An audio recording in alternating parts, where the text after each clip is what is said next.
नमस्कार, आदाब, सत श्री अकाल। एनारोबिक कंडीशंस के लिए भी important microtubules are constituents of. Hello, नमस्कार, आदाब, सत श्री अकाल। तो आज हम शुरू करेंगे बच्चों एक नई चीज़, कंप्लीट मॉक टेस्ट हम बायोलॉजी के ऊपर करेंगे, कंप्लीट बायोलॉजी के ऊपर। तो जैसे कि आप लोगों से भी मैंने पूछा था, तो आप लोगों ने भी बहुत डिमांड की थी इसकी। तो लेट्स गेट स्टार्टेड। आज का हमारा बायोलॉजी का मॉक टेस्ट, ठीक है। अब की बार 600 पार है ना। आई होप सो कि आपको आपकी प्रिपरेशन 600 पार के अकॉर्डिंग बिल्कुल चल रही है। और इसी के साथ हम बायोलॉजी मॉक टेस्ट में पहले क्वेश्चन के साथ शुरुआत करते हैं बच्चों। वैसे ही क्वेश्चन जो है बच्चों, प्रीवियस ईयर क्वेश्चन में ही मैंने ज़्यादातर फोकस किया, बिकॉज आई बिलीव दैट अगर प्रीवियस ईयर क्वेश्चन बहुत अच्छे से कर लेते हो ना, तो वहीं पर ही आपके मार्क्स बहुत ज़्यादा से ज़्यादा आप मैक्सिमम मार्क्स वहाँ से स्कोर कर लेते हो, ठीक है। तो हम ना पहले प्रीवियस ईयर पेपर्स जितने भी हैं उनको बहुत अच्छे से लगा लेंगे, ताकि कोई भी कॉन्सेप्ट है जो हमें नहीं आता है प्रीवियस ईयर क्वेश्चन में, वो हम पहले क्लियर करें, ठीक है। तो हमारी फर्स्ट प्रायोरिटी हमेशा प्रीवियस ईयर क्वेश्चंस रहने चाहिए, ठीक है। मेरा नाम है एकता सोनी। चलिए शुरू करते हैं नंबर 1 क्वेश्चन के साथ। Question is saying that 2 polypeptide of human insulin are linked together by. अब ह्यूमन इंसुलिन के बारे में तो सबने जाना हुआ है, बायोटेक्नोलॉजी आप सबने पढ़ी हुई है। ह्यूमन इंसुलिन हमने वहाँ पर बनाया था बच्चों, है ना, अगर आपको याद हो। तो वहाँ पर ना हमारे पास में आपके पास में 3 पॉलीपेप्टाइड चेन्स होती हैं। एक ए चेन होता है, एक बी चेन होता है, एक सी चेन होता है, राइट। तो ए और बी के बीच में हम बॉन्डिंग करते हैं, और सी जो होता है अनवांटेड होता है, इसको हटा देते हैं, ठीक है। और ये दोनों आपस में कनेक्टेड किससे होते हैं? इन दोनों के बीच में बॉन्ड्स होते हैं, और वो बॉन्ड्स होते हैं डाइसल्फाइड ब्रिजेस, ठीक है। आई होप सो कि आप एनसीईआरटी में देख रहे होंगे, अगर आपको नहीं याद है तो। और एनसीईआरटी में साफ साफ डायग्राम में भी मेंशन है और लिखा हुआ भी है कि disulphide bonds are there between the 2 polypeptide chains of insulin, right. Next question is incorrect statement. देखो यहाँ पे बच्चों बहुत गलती करते हैं, ढंग से क्वेश्चन नहीं पढ़ेंगे, इनकरेक्ट नहीं इनको मतलब ध्यान नहीं रहता कि इनकरेक्ट पूछा है करेक्ट पूछा है, बस अपनी धुन में अपना क्वेश्चन सॉल्व करना शुरू कर देंगे। भाई पहले क्वेश्चन तो पढ़ो। इनकरेक्ट स्टेटमेंट पूछा हुआ है with respect to the following group of organism, ठीक। क्राइसोफाइटा के बारे में दे रखा है कि it includes diatom and desmid planktonic organism. Of course हमने अभी अभी खत्म किया बच्चों, अभी अभी मैं आपको बायोलॉजिकल क्लासिफिकेशन करा के हटी हूँ। तो आई नो दैट कि आपको याद होगा, है ना। आई एम होपिंग दैट कि आपने क्राइसोफाइट्स यानी डायटम्स डेस्मिड्स इनके बारे में बहुत अच्छे से पढ़ा है। तो this is absolutely correct line. Incorrect ढूंढना है हमें। Dinoflagellate mostly marine and photosynthetic. Cell wall has stiff cellulosic plates on outer surface, that is also correct, ठीक है। अब बात करी गई है यूग्लिनॉइड्स के बारे में। तो यूग्लिनॉइड भी बच्चों आपके प्रोटिस्टा में ही आते हैं, सारे प्रोटिस्टा के ही मेंबर्स हैं। Majority of them are fresh water, cell wall is absent, absolutely right. Cell wall नहीं होता, फ्रेश वाटर में रहते हैं, स्टेगनेंट वाटर में। सेल वॉल की जगह यहाँ पे पेलिकल मिलती है, दैट्स वाई, है ना। ये भी बिल्कुल सही बात है। स्लाइम मोल्ड सैप्रोफिटिक होते हैं, बिल्कुल सही बात। Motile spores with true walls, true walls बिल्कुल सही है, बट मोटाइल वोटाइल जैसा कुछ नहीं होता बच्चों, that is why this is the wrong statement. And correct answer for this question will be the 4। Next question, coconut water from the tender coconut represent. अभी देखो आपने सेक्सुअल रिप्रोडक्शन फ्लावरिंग प्लांट पढ़ा होगा, वहाँ आपने एंडोस्पर्म के बारे में ज़रूर पढ़ा होगा, ठीक है। एंडोस्पर्म के बारे में वहाँ पर एक सेल्युलर एंडोस्पर्म बताया गया, एक फ्री न्यूक्लियर एंडोस्पर्म बताया गया है। तो जो कोकोनट का जो वाटर होता है, राइट, तो वाटर हमेशा और हमेशा फ्री न्यूक्लियर एंडोस्पर्म होता है, ठीक है। तो ये चीज़ याद करने की है, आती है तो बढ़िया बात है, टिक कर दोगे, नहीं याद है तो फिर नहीं कर पाओगे। That is Y I always said कि एनसीईआरटी हमेशा इंपॉर्टेंट होती है। प्लीज़ एनसीईआरटी को ही अपनी प्रायोरिटी बुक रखिए, इसके अलावा कोई बुक आपको नहीं पढ़नी है। इनकरेक्ट पूछा है अगेन नेक्स्ट क्वेश्चन में, with respect to the viral disease in both plant and animal. अभी आपको यहाँ पे क्या फाइंड करना है, इधर प्लांट डिजीज है, इधर आपके पास एनिमल डिजीज है। You just have to find कि प्लांट और एनिमल दोनों में से ऐसी कौन सी डिजीज का ग्रुप है जो दोनों ही कौन सी डिजीज हैं, वायरल डिजीज हैं, ठीक है। अभी देखिए वायरल डिजीज पहले पहचान लेते हैं। इनकरेक्ट पूछा है, मतलब ऐसी कौन सी ग्रुप ऑफ डिजीज है जो वायरल नहीं है, ठीक है। लीफ रोलिंग प्लांट डिजीज में अभी हम थोड़े दिन पहले वायरस के बारे में पढ़ के हटे हैं। बायोलॉजिकल क्लासिफिकेशन में वायरस को मैंने बहुत अच्छे से एक क्लास लेकर समझाया है, वायरस विरोइड प्रियन को। अगर आपने नहीं देखी प्लीज़ जाइए, क्योंकि बहुत ज़रूरी है वो वाला चैप्टर भी। आप देख पा रहे हैं यहाँ से क्वेश्चंस आ गए हैं, तो वहाँ पर ना लिखा हुआ मेंशन किया हुआ है ये कि वायरल डिजीज जब प्लांट्स में होती है तो देयर आर फ्यू कैरेक्टर्स, है ना। One of them is leaf rolling, second is yellowing, when colouring, when clearing, ये सब चीज़ें वहाँ पे मैंशनड है, ठीक है। तो प्लांट डिजीज में वायरल जब डिजीज होती है तो these are the symptoms, these are the characters, है ना, जो आपको दिखेंगे वहाँ पे। तो लीफ रोलिंग वायरल डिजीज का है, मम्स हमेशा वायरल होती है एनिमल में, येलोइंग वायरल है, हर्पीज भी वायरल डिजीज होती है, इन्फ्लुएंजा भी वायरल डिजीज होता है हमारे एनिमल्स में, when clearing is also a viral disease in plants. Damping off and diphtheria, ये वायरल डिजीज नहीं है बच्चों, सिंपल सी चीज़ है ना, ये वायरल डिजीज का ग्रुप नहीं है। डैम्पिंग ऑफ एंड डिप्थीरिया, आप मुझे फटाक से कमेंट करके अभी बताइए, जल्दी वीडियो को स्टॉप करेंगे, कमेंट करके बताएंगे डिप्थीरिया जो होता है वो कौन से माइक्रो ऑर्गेनिजम्स की देन है बच्चों, जल्दी बता दो। अभी के लिए आंसर मैं आपको बता देती हूँ, आंसर ऑप्शन नंबर 4 ही हो जाएगा। इनकरेक्ट पूछा है, these are not the virus का वायरस से होने वाली डिजीज, ठीक है, दैट इज वाई। आगे चलते हैं, डायरेक्ट एनसीईआरटी का क्वेश्चन था ये, डायरेक्ट। और डिप्थीरिया के बारे में भी एनसीईआरटी में मेंशन, अगर आप ह्यूमन हेल्थ एंड डिजीज पढ़ोगे, वो भी चैप्टर मैंने कराया हुआ है, तो प्लीज आप देखना वहाँ पे, है ना। गेमिटोफाइट ऑफ ब्रायोफाइट्स, अभी देखो ब्रायोफाइट्स हमने पढ़े हुए हैं, प्लांट किंगडम में ब्रायोफाइट्स आता है, एल्गी, ब्रायोफाइट्स, टाइडोफाइट, ठीक है। उसके बाद में आप पढ़ते हो वहाँ पे जिम्नोस्पर्म, एंजियोस्पर्म के बारे में। तो ब्रायोफाइट्स में गेमिटोफाइट्स प्रेजेंट होते हैं। हु आर द गेमिटोफाइट्स, जो कि गेमीट प्रोड्यूस करते हैं, ठीक है। क्या ये ग्रीन एंड वैस्कुलर होता है, सीधा एनसीईआरटी से है, इसमें कुछ समझाने जैसा नहीं है, याद है तो टिक कर दो, नहीं है तो मत करो, ठीक है। सिंपल लॉजिक होता है इन क्वेश्चंस का। तो क्या ये ग्रीन एंड वैस्कुलर है, क्या ये इंडिपेंडेंट मल्टी सेल्यूलर है, पहली चीज़ तो क्या ये मल्टी सेल्यूलर है भी या यूनिसेल्यूलर है। देखो एक चीज़ बताती हूँ, जो यूनिसेल्युलर स्टेज होती है वो एल्गी अपने साथ ही ले जाती है, एल्गी में ही यूनिसेल्युलर आपको देखने को मिलेगी, अदरवाइज एल्गीज भी मोस्ट ऑफ मल्टी सेल्युलर देखने को मिलती हैं, बट कुछ एल्गीज हैं जहाँ पर यूनिसेल्युलर स्टेज भी है। बट अगर आप एल्गीज के बाद में स्टडी करोगे, ब्रायोफाइट्स, टाइडोफाइट्स, जिम्नोस्पर्म, एंजियोस्पर्म, कोई भी ऑर्गेनिज्म नहीं है जो यूनिसेल्युलर है, there are no organism right जो यूनिसेलुलर है, all are the multi cellular. तो ऑफकोर्स ब्रायोफाइट्स में मल्टी सेलुलर तो है डेफिनेटली। क्या ये इंडिपेंडेंट है या फिर डिपेंडेंट है? ऑफकोर्स ये इंडिपेंडेंट है। ब्रायोफाइट का गेमिटोफाइट जो होता है ना बच्चों, ये इंडिपेंडेंट है, ये स्पोरोफाइट पर डिपेंड नहीं है, ये अपना न्यूट्रिशन खुद ले सकता है। ये बात एनसीईआरटी ने मेंशन कर रखी है, ठीक है। अब आगे तो पढ़ने का वैसे नहीं है लेकिन फिर भी पढ़ लेते हैं। डिपेंडेंट ऑन स्पोरोफाइट, ना जी ना, बिल्कुल नहीं। टेरिडोफाइट्स में होता है ऐसा। फोलियोज इन नेचर, बिल्कुल भी नहीं, ठीक है। फोलियोज का मतलब होता है पत्तीदार, ठीक है, वो भी नहीं है। Second option would be the correct option. Next question, which one of the following feature is not present in the phylum arthropoda? देखो नाम से ही पता चल रहा है, मैं तो कहती हूँ ना आधी बायोलॉजी आपकी नाम से ही आ जाती है। अगर आपको नाम समझ में आता है ना, तो आपको बायोलॉजी समझ में आती है। तो जब भी कभी कुछ समझ नहीं आए तो अपनी बेसिक इंग्लिश ले आया करो। आर्थ्रो का मतलब होता है हमेशा जॉइंटेड। क्या होता है? जॉइंटेड। तो आर्थ्रो वर्ड हमेशा आते ही याद कर लेना, कहीं पे भी आर्थ्रो। पौडा का मतलब होता है पैर, ठीक है। जहाँ जॉइंटेड पैर मिलेंगे बच्चों वो होते हैं आर्थ्रोपोडास। तो क्या ये लिखा हुआ है जॉइंटेड अपेंडेजेस? बिल्कुल, ये तो सही चीज़ है। बट हमसे क्या पूछा हुआ है? Let me highlight this, not present in arthropods. ऐसा कौन सा कैरेक्टर है जो आर्थ्रोपोड्स में नहीं होता? जॉइंटेड अपेंडेजेस होते हैं, है ना। क्या मेटामेरिक सेगमेंटेशन होता है? बिल्कुल होता है। आर्थ्रोपोड्स जो होते हैं उनकी बॉडी में सेगमेंटेशन मिलता है, metameric segmentation of course. Chitinous, ये तो इसकी पहचान है बच्चों, है ना। काइटेनियस एक्सोस्केलेटन इसकी पहचान है, ठीक है। कॉकरोच आपने पढ़ा होगा, ठीक है। कॉकरोच में भी एक क्वेश्चन हर साल आता है तो प्लीज़ पढ़ना, उसको इग्नोर मत करना। कॉकरोच के बारे में भी बताया गया है, काइटिन का एक्सोस्केलेटन होता है वहाँ पे, तो प्लीज़ रिमेंबर दैट।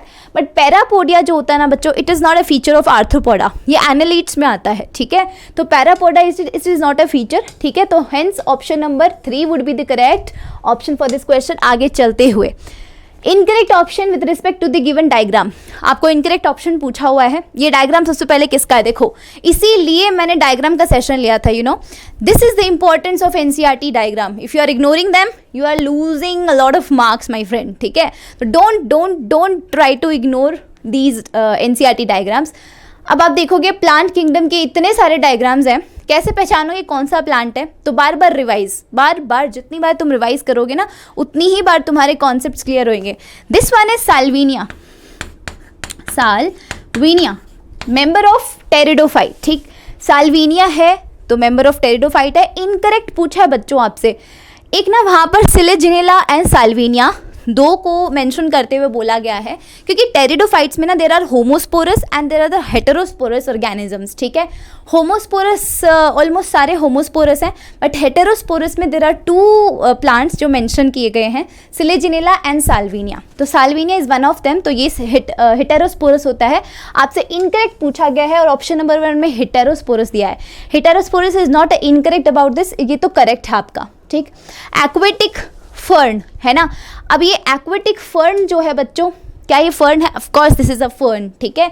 और क्या ये कौन सी क्लास से? टेरोप्सिडा से बिलोंग करती है, बिल्कुल। अगर आप पढ़ेंगे टेरिडोफाइटा में ना 4 क्लासेस आती हैं। अभी क्लासेस इतनी कुछ एनसीईआरटी में मेंशन नहीं है, कुछ एक क्लासेस है मेंशन, बट टेरोप्सिडा में ऑफ कोर्स ये बिलोंग करता है, ठीक है। बात करें gametophytic main plant body, simple सी चीज़ मैं आपको बता देती हूँ, ये टेरिडोफाइट्स हैं, इनकी जो बॉडी मेन प्लांट बॉडी होती है ना, वो गेमेटोफाइटिक नहीं होती है, ठीक है।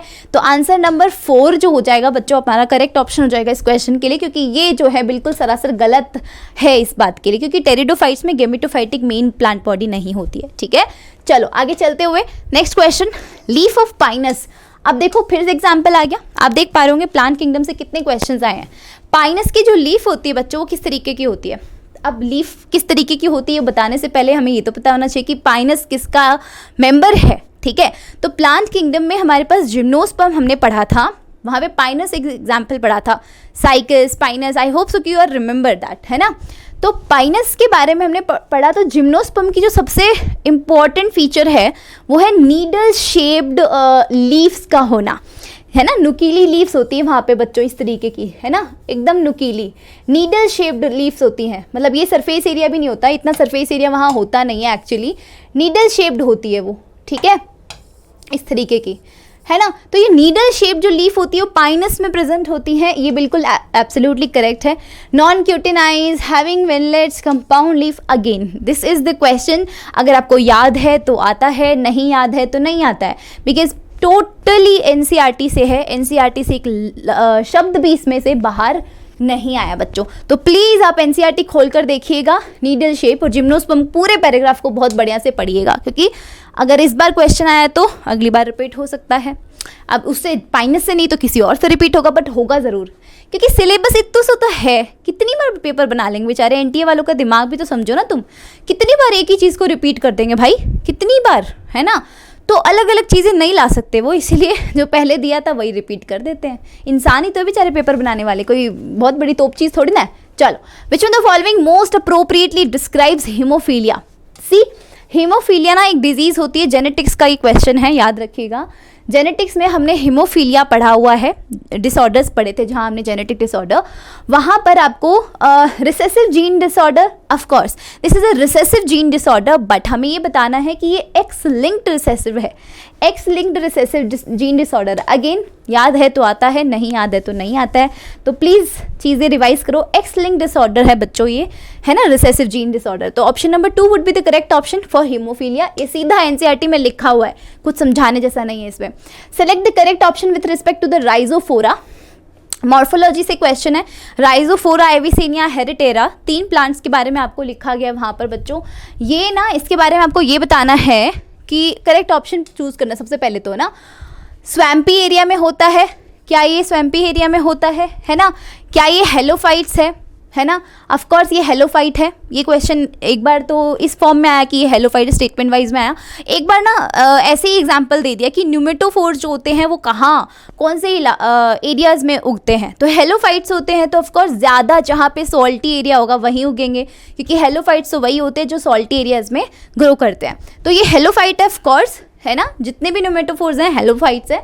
स्वैम्पी एरिया, दलदली एरिया में ये उगता है ना, ग्रो करता है। न्यूमेटोफोर प्रेजेंट्स होते हैं बच्चों इनमें रेस्पिरेशन के लिए, ठीक है, ऑफ कोर्स न्यूमेटोफोर प्रेजेंट होते हैं, है ना। इनकी रूट्स जो होती है ना वो ऐसे ज़मीन के बाहर आई हुई रहती हैं, ताकि वो इनके ऊपर पोर्स प्रेजेंट होते हैं, जिसकी वजह से ये एयर को ऑक्सीजन लेते हैं, दैट मीन्स, ठीक है।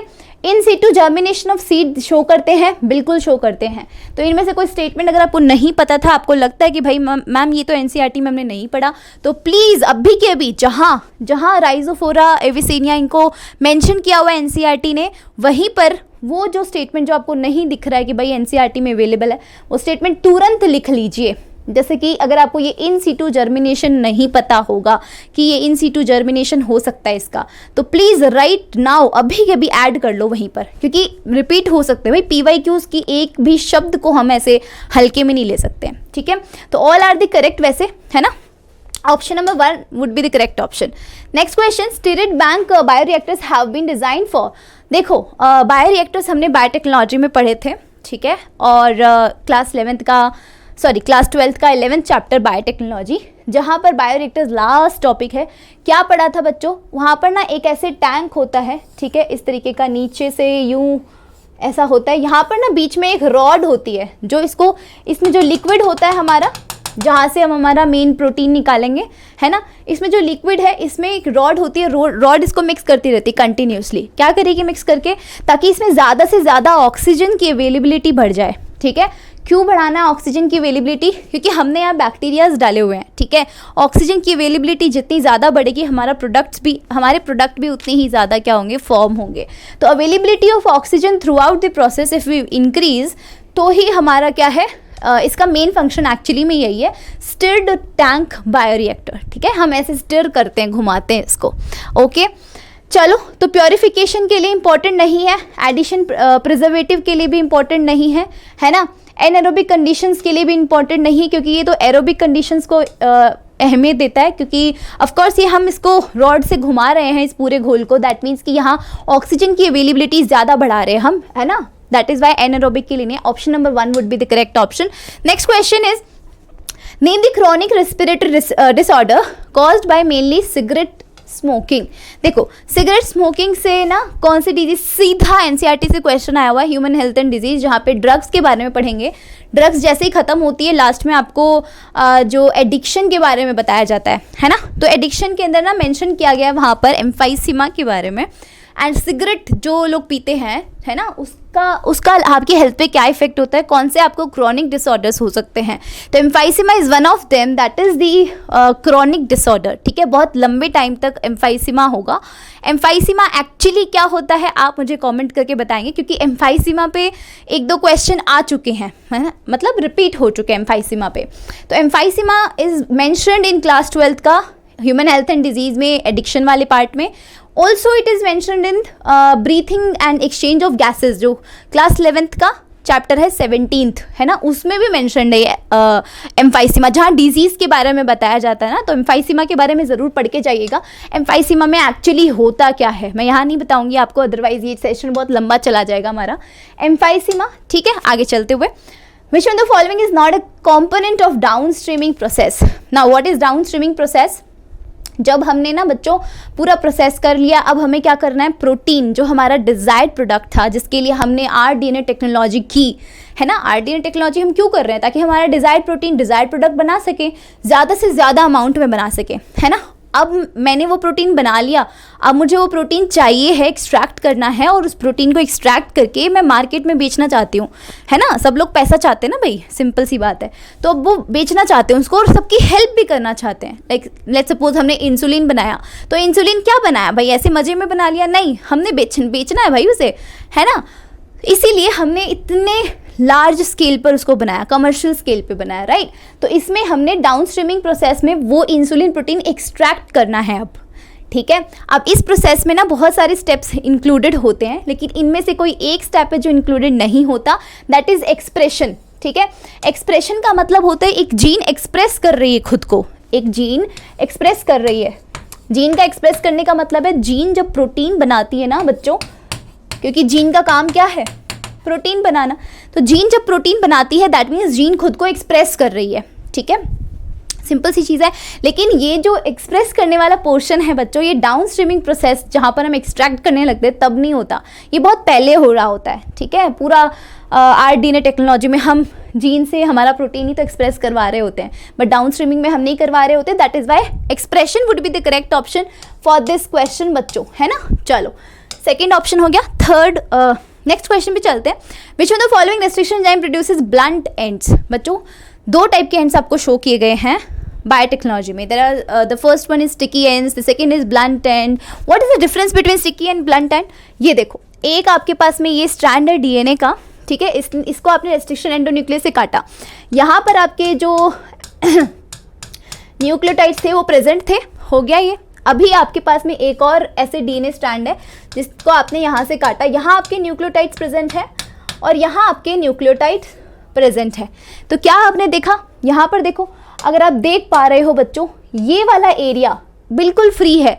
अगर कोई कॉम्प्लीमेंट्री न्यूक्लियोटाइड मिलते हैं ना तो वो आके यहाँ से चिपक जाएंगे। दैट मीन्स कि ये स्टिकी है, स्टिकी चिपचिपा एरिया है, तो यहाँ से चिपक जाएंगे। ये स्टिकी एंड्स होते हैं, ठीक है, जैसे कि ये फ्री एरिया है, स्टिकी एंड्स होते हैं।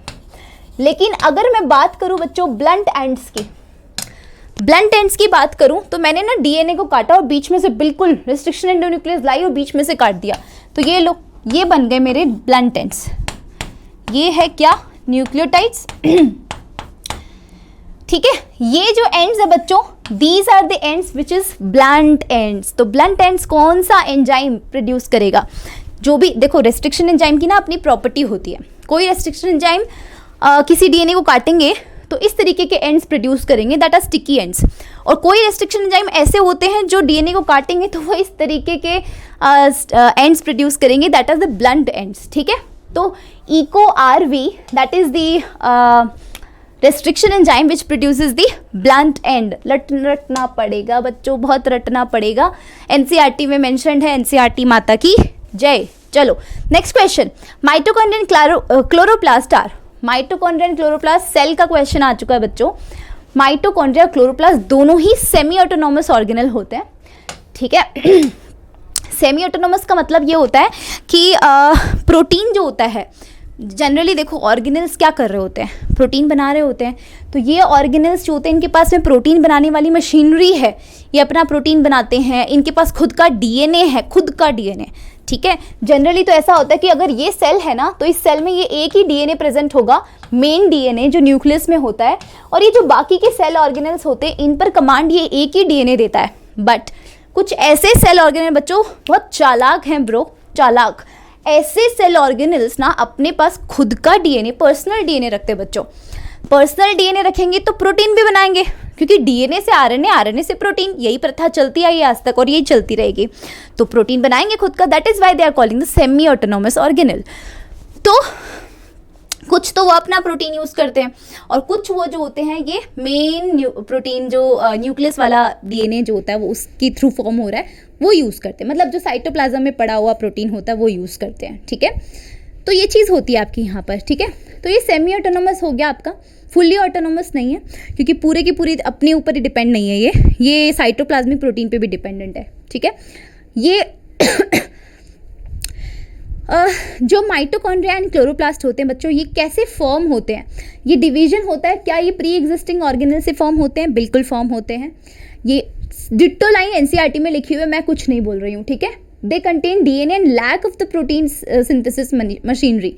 दे कंटेन डीएनए, बिल्कुल सही बोला ब्रो, तुम बहुत सही बोला, बट ये गलत बोल दिया तुमने कि प्रोटीन सिंथेसाइज फैक्ट्री नहीं होती। भाई कैसे, ऐसे कैसे पॉसिबल?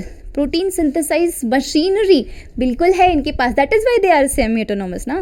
दैट इज़ वाई ये सेंटेंस हो जाएगा गलत। A is correct, B is incorrect. छांट लो कौन सा है। A is true and B is false. Option number 3 would be the correct option. Move to the next question. अच्छा, देर आर 90 क्वेश्चंस बच्चों, मैं पहले ही बता देती हूँ, इस मॉक टेस्ट में 90 क्वेश्चंस है, ठीक है। How many hotspot of biodiversity in world have been identified till date by the Norman? Oh God बच्चों, what is this behaviour NCERT, what is this behaviour NTA, है ना। 34 direct data, class 12 chapter number 15। 34 hotspots are present and India में कितने हैं बच्चों? 3 hotspot है। कौन कौन से हैं जल्दी कमेंट करो, क्वेश्चन आया हुआ है यहाँ से भी, ठीक है। Primary producer of the deep sea of hypothermal vent ecosystem are. बच्चों हाइड्रोथर्मल वेंट जो होते हैं उनके प्राइमरी प्रोड्यूसर कौन है? डीप सी के अंदर, बहुत गहरे समुद्रों के अंदर, बहुत गहरे समुद्रों में बच्चों सनलाइट नहीं पहुंच पाती, आपको पता है। तो वहाँ पर ना फोटोसिंथेसिस करने वाली तो कोई चीज़ ही नहीं हो सकती, चाहे फोटोसिंथेसिस करने वाली एल्गी हो चाहे बैक्टीरिया हो, कोई भी नहीं प्रेजेंट हो सकता, कोई भी अपना वहाँ पे प्रोडक्शन नहीं दे सकता। तो कौन बनेगा प्रोड्यूसर, कौन प्रोड्यूस करेगा? तो वहाँ होते बच्चों कीमोसिंथेटिक बैक्टीरिया, जो किसका यूज़ कर देंगे? केमिकल्स का यूज़ करेंगे और वहाँ पर ये एनर्जी प्रोड्यूस करेंगे। ठीक है, option number 4 would be the correct option. Next question बच्चों, which of the following is correct for r selected species. अभी आर सेलेक्टेड स्पीसीज कौन सी होती है? बच्चों देखो, आपने अगर इकोलॉजी पढ़ी है, नहीं पढ़ी तो पढ़ लेना भाई, कोई स्किप मत करना, बहुत ज़्यादा इंपॉर्टेंट यूनिट है ये। Rn1 - n/k ऐसी एक आपके पास में जब आप ग्रोथ पढ़ते हो ना, ज्योमेट्रिकल ग्रोथ पढ़ते हो तो आपके पास में ये वाला एक इक्वेशन आता है। ठीक है, इस इक्वेशन में ना आपके पास ये R मेंशन होता है। What is that R? R का मतलब होता है बच्चों, क्या होता है R? ये जो होता है ना, ये होता है इंट्रिंसिक रेट ऑफ, एक्चुअली में ये नहीं, आप ऐसा नहीं, ऐसे नहीं, ऐसे नहीं, ये वाला नहीं, Rn ही होता है। हाँ, ज्योमेट्रिकल ग्रोथ में dN/dt is equal to Rn होता है। ठीक है, ये सेंटेंस आपका इक्वेशन होता है, जहाँ पे R का मतलब होता है बच्चों, दिस इज द इक्वेशन, है ना। इस इक्वेशन में intrinsic rate of natural increase, natural increase का मतलब है अपने नंबर ऑफ इंक्रीज में कितनी रेट है नंबर ऑफ इंक्रीज की, तो R उसी का बच्चों ज़्यादा होगा और उन्हीं स्पीसीज को सेलेक्ट किया जाएगा जो ज़्यादा नंबर में रिप्रोड्यूस करेंगी, क्योंकि देखो नेचुरली सेलेक्ट वही होती हैं जो अपना रिप्रोडक्शन ज़्यादा करती हैं और अपनी स्पीसीज़ की कॉन्टिन्यूटी बनाती है। ठीक है, अब जितने छोटे ऑर्गेनिज्म होंगे साइज़ में, जितने साइज़ में छोटे ऑर्गेनिज्म होंगे उतना ही नंबर ऑफ क्या कर पाएंगे वो रिप्रोडक्शन, उतना ही नंबर ऑफ डिवाइड कर पाएंगे वो। तो लार्ज नंबर ऑफ प्रोजेनी हो पाएगी। लार्ज नंबर ऑफ प्रोजेनी मतलब ज़्यादा से ज़्यादा प्रोड्यूस हो जाएगा, कब? जब वो स्मॉल साइज़ के होंगे। तो large number of progeny of small size, ये होते बच्चों सेलेक्टेड स्पीसीज़, जिनको हम बोलते हैं आर सेलेक्टेड स्पीसीज़। ठीक है, चलो आगे चलते हैं बच्चों। Next question, photosensitive compounds in human eyes made up of, again question is pick up from NCERT बच्चों। NCERT माता की ना, तो तुम इतनी ऐसे आरती पूजा पाठ किया करो, ठीक है, उसको तो छोड़ा ही मत करो। ठीक है, चलो ऑप्सिन एंड रेटिनल बच्चों, साफ सुथरा एकदम NCERT में लिखा हुआ है। जो ऑप्सिन एंड रेटिनल होता है वो होते हैं आपके फोटोसेंसिटिव कंपाउंड्स। ठीक है, आगे चलते हुए सीधा NCERT की बातों को हम बार बार नहीं लिखेंगे बच्चों, है ना। चलो ये थोड़ा सा इधर उधर हो गया बच्चों, दाएं बाएं हो गया ये। ठीक है, चलो हम कर लेते हैं। करेक्टली मैच्ड आपको फाइंड करना है। पार्थेनियम हिस्टेरोफोरस, देखो थ्रेट टू बायोडाइवर्सिटी, ये यहाँ लिखा हुआ है, threat to biodiversity, stratification, aerenchyma, age pyramid, ये सब कुछ यहाँ लिखा हुआ है ना। बायोडाइवर्सिटी इधर लिखा हुआ है बच्चों। इसको आपको मैच देखना है कि करेक्टली मैच कौन है इसमें से। ठीक है, तो आपका ना यहाँ पर आपका यहाँ पे क्या हो जाएगा, एरेनकाइमा जो होता है बच्चों ओपेनशिया के अंदर प्रेजेंट होता है, राइट। करेक्टली मैच आपको ढूंढना है, तो एरेनकाइमा इज प्रेजेंट इन ओपेनशिया। ठीक है, एब्सोल्युटली करेक्ट है ये। आगे चलते हुए, ठीक है, एक सेकेंड आप रुकिए बच्चों, एक सेकेंड, व्हाट इज दिस, गलत हो गया क्या शायद? हाँ जी, करेक्टली मैच आपको ढूंढना ना। स्ट्रैटिफिकेशन, पार्थेनियम इधर हो गया, थ्रेट टू बायोडाइवर्सिटी, स्ट्रैटिफिकेशन के आगे पॉपुलेशन लिखा हुआ है, एरेनकाइमा ओपेनशिया है, एज पिरामिड आपका बायोम लिखा हुआ है। तो बच्चों स्ट्रैटिफिकेशन जो है बच्चों, ये क्या हो जाएगा, पॉपुलेशन, है ना। करेक्टली मैच ये होगा। स्ट्रैटिफिकेशन हम किस में कर सकते हैं, पॉपुलेशन के अंदर कर सकते हैं। चलो नेक्स्ट क्वेश्चन की तरफ चलते हैं। रेड लिस्ट कंटेन्स डेटा और इन्फॉर्मेशन ऑन, रेड लिस्ट जो होती है ना बच्चों, red book, red data book, ठीक है, जहाँ पर हम क्या चीज़ को मेंशन कर रहे होते हैं, उस बुक में हम थ्रेटन्ड स्पीसीज़ को मेंशन कर रहे होते हैं, जो अभी तो इस दुनिया से नहीं जाएंगी, है ना, बिल्कुल एग्जिस्टेंस उनका ख़त्म नहीं होगा, अभी उनमें टाइम है, लेकिन वो खतरे में हैं, वो उनका एग्जिस्टेंस कभी भी खत्म हो सकता है। They are called the threatened species. Threaten का मतलब ही होता है खतरा। तो ऐसी स्पीसीज जिसके चारों तरफ खतरा मंडरा रहा है कि वो आज नहीं तो कल वो एग्जिस्टेंस अपना खत्म कर सकती हैं, तो that are the threatened species, जिसको हम रेड डाटा बुक में मेंशन कर देते कि ये स्पीसीज हैं जिनको हमें बहुत ज़्यादा केयर करने की ज़रूरत है, बिकॉज ये आने वाले टाइम में ख़त्म होने वाली है। ठीक। विच of the following is wrong for fungi. Fungi के लिए कौन सा स्टेटमेंट रॉन्ग है? देखो, फंजाई इज इंटरनेशनल बिकमंगे, तो हेटेरोट्रॉफ तो है ही, ठीक है, ऑटोट्रॉफ तो रहने से रहे, तो ये तो बिल्कुल सही बात है। हमसे तो रॉन्ग पूछा हुआ है। चलो, they are both unicellular multicellular, बिल्कुल सही बात है। ईस्ट एक फंजाई है जो कि यूनिसेलर है, बाकी सारी मल्टीसेलर फंजाई होती है। दे आर यूकैरियोटिक, बिल्कुल सही बात है। All fungi possess a purely cellulosic cell wall, ना जी ना, सेलुलोज की नहीं बनी हुई थी, काइटिन की बनी हुई होती है, ठीक है।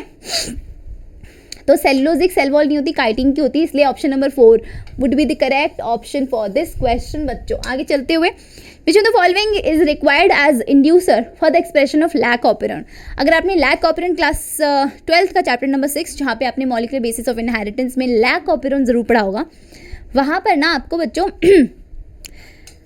लैक ऑपरेंट के अंदर स्ट्रक्चरल लैक ऑपरेंट में आपके पास में ना जीन का एक ग्रुप होता है, दैट इज Z, Y और A, ठीक है, स्मॉल a, ठीक है। तो Z, Y, A जीन जो होती है बच्चों अपना प्रोडक्ट मतलब प्रोटीन जो है वो रिलीज कर रही होती है। तो लैक्टोज जब तक नहीं होगा, उस ऑपेरोन में जब तक लैक्टोज नहीं आता है, वो ऑपेरोन काम नहीं करेगा। दैट मीन्स उस ऑपेरोन में ये तीनों ही जीन्स काम नहीं करेंगी, ये तीनों ही जीन्स अपने अपने एंजाइम्स अपने जो भी प्रोटीन्स है वो फॉर्म नहीं करेंगी। जैसे ही हम लैक्टोज डाल देंगे ना एनवायरनमेंट में, वो लैक्टोज की वजह से ये जीन्स अपना प्रोटीन बनाना शुरू कर देंगी, ठीक है। तो lactose would be the correct option, क्योंकि लैक्टोज ही क्या है जो आपका क्या करते हैं, एक्सप्रेशन करते हैं, ठीक है। आगे चलते हुए नेक्स्ट क्वेश्चन, रॉन्ग स्टेटमेंट आपसे पूछा गया बच्चों। सेलेक्ट द रॉन्ग स्टेटमेंट, ठीक है। Diatom are chief producer in ocean, of course, absolutely correct. Diatoms are microscopic and float passively in water. बिल्कुल सही बात है, एज इट इज एनसीईआरटी की लाइन है ना। Walls of diatom are easily destructible, ना जी ना, बिल्कुल क्या बात बोल दी। डायटम की वॉल ऐसे सिलिका की बनी होती है भाई, ऐसे कैसे तोड़ दोगे तुम, है ना। तो बिल्कुल गलत बात हो गई, रॉन्ग स्टेटमेंट हमसे पूछा था बच्चों ये। तो ऑप्शन नंबर 3, डायटमीशियस अर्थ जो होती है वो सेल वॉल, डायटम की सेल वॉल से बनाई जाती है, absolutely correct. Next question, level of herbarium sheet does not carry information. ये जो बच्चे होते हैं ना, जो लिविंग वर्ल्ड से क्वेश्चन नहीं आएगा, लिविंग वर्ल्ड तो चैप्टर पढ़ने का ही नहीं होता, ये उनके लिए एक बढ़िया सा एग्जाम्पल सेट किया है एनटीए ने कि बेटा पढ़ ले, तू सारे चैप्टर पढ़ ले, छोटा बड़ा है ना, मोटा कोई सा भी चैप्टर हो, बस एनसीईआरटी का होना चाहिए। तू अगर एनसीईआरटी के क्वेश्चंस पढ़ता है, पूरी थ्योरी पढ़ता है, तो ही क्या है, तेरा फायदा है। तो अभी हर्बेरियम शीट के बारे में, लिविंग वर्ल्ड के बारे में बताया गया है। अब वहाँ पर local name, date of collection, name of collector, सबका नाम लिखा होता है उस प्लांट को कलेक्ट करने में, बट प्लांट की हाइट कभी भी मेंशन नहीं होती, इसलिए that is the correct option for this question. आगे चलते हुए, माइक्रोट्यूब्यूल्स आर कॉन्स्टिट्यूएंट्स ऑफ। अभी देखो माइक्रोट्यूब्यूल्स जो होती हैं, अगर आप पढ़ोगे स्पिंडल फाइबर्स, सेंट्रियोल्स, सीलिया, इनके बारे में पढ़ोगे। सीलिया फ्लेजिला की स्ट्रक्चर आपने देखी होगी, ठीक है, कौन से टाइप का होता है, 9+2 होता है या 9+0 होता है, फटाक से कमेंट करो। सेंट्रियोल में भी आपने 9+2 या 9+0 में से कोई एक होता है। स्पिंडल फाइबर में भी ये प्रेजेंट होती है माइक्रोट्यूब्यूल्स।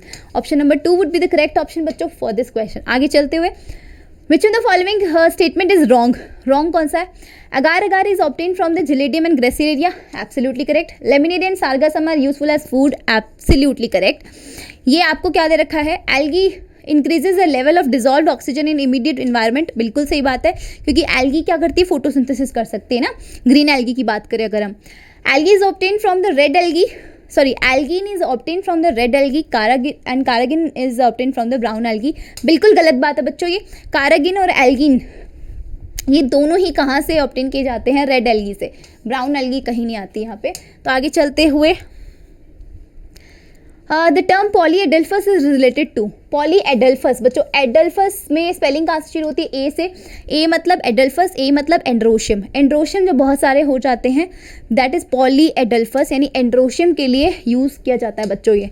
आगे चलते हुए, how many plants among indigofera, sesbania, salvinia, allium, aloe, mustard, groundnut, radish gram and turnip have stamens with different length of their flower. अब फ्लावर के डिफरेंट लेंथ जो है ना बच्चों, वो किस पर डिपेंड करती है। अब फ्लावर की जो लेंथ होती है उसमें लाइक डिफरेंट लेंथ किस किस की है ना। अब ये चीज़ हमें सिर्फ याद करनी पड़ेगी, क्योंकि एनटीए ने पूछ लिया तो अब क्या कर सकते हैं, कुछ नहीं कर सकते। इसका आंसर वैसे 4 होगा। कौन कौन से हैं आपको बता देती हूँ बच्चों में। ये देखिए, इसमें टर्निप होता है, साल्विनिया होता है, साल्विया होता है, मस्टर्ड एंड रेडिश। ये 4 ऐसे प्लांट हैं जिनकी क्या है, डिफरेंट लेंथ है बच्चों, है ना, फ्लावर की डिफरेंट लेंथ है। तो 4 would be the correct answer. आगे चलते हुए, अस्थमा में बी एट्रीब्यूटेड टू, अस्थमा क्यों हो सकता है बच्चों, इसका रीज़न है बच्चों, अस्थमा क्या है, एलर्जी है। एलर्जी किस वजह से होती है, हमेशा मास्ट सेल उसमें इंक्लूडेड होती है। तो अस्थमा हमेशा और हमेशा मास्ट सेल की वजह से होता है। बैक्टीरियल इन्फेक्शन ना जीना, इन्फ्लेमेशन ट्रेकिया, बिल्कुल नहीं, ये तो इसका रिजल्ट है ना। अस्थमा इसकी वजह से नहीं हो रहा है, अस्थमा की वजह से ये इन्फ्लेमेशन हो रहा है ना, ट्रैकिया में। एक्यूमुलेशन फ्लूइड ना, बिल्कुल गलत बात। Option number 2 would be the correct option. आगे चलते हुए, free central placentation is found in, see placentation का मतलब क्या है, जो आपके क्या बोलते हैं उन्हें, जो भी आपके हमने पढ़े थे ना, बताओ क्या पढ़े थे हमने ओव्यूल्स पढ़े थे, ठीक है बच्चों, याद आ गया मुझे, हमने ओव्यूल्स पढ़े थे। वो ओव्यूल्स जो होता है बच्चों, फ्री सेंट्रल, यूं एकदम सेटल्ड होते हैं ना, इस तरीके का, इसको प्लेसेंटेशन बोलते हैं ना, जहाँ पे ओव्यूल्स की अरेंजमेंट हम देखते हैं। तो जब ओव्यूल्स की स्टेट अरेंजमेंट ऐसे फ्री सेंट्रल होती है, बीच में होता है, किसी से भी नहीं जुड़े थे, सेंट्रल होता है ना, that is a free placentation. और वो कहाँ होता है, डायंथस में। ये डायंथस एंड प्रिमरोज, ये ना एग्जाम्पल एनसीईआरटी के हैं, तो प्लीज़ रट लेना बच्चों। आगे चलते हुए, cortex is a region found between, see this is epidermis, ठीक है। जब भी हम प्लांट में अगर हम रूट और स्टेम का एनाटॉमी पढ़ेंगे, तो आप देखोगे वहाँ पर ना कुछ लेयर्स होती है जो फिक्स्ड है, epidermis, hypodermis, general cortex, endodermis, pericycle, है ना, ये सारी चीज़ें कॉमन है। तो सबसे ऊपर एपिडर्मिस आता है ना, और अंदर नीचे क्या आता है बच्चों, ये आता है pericycle.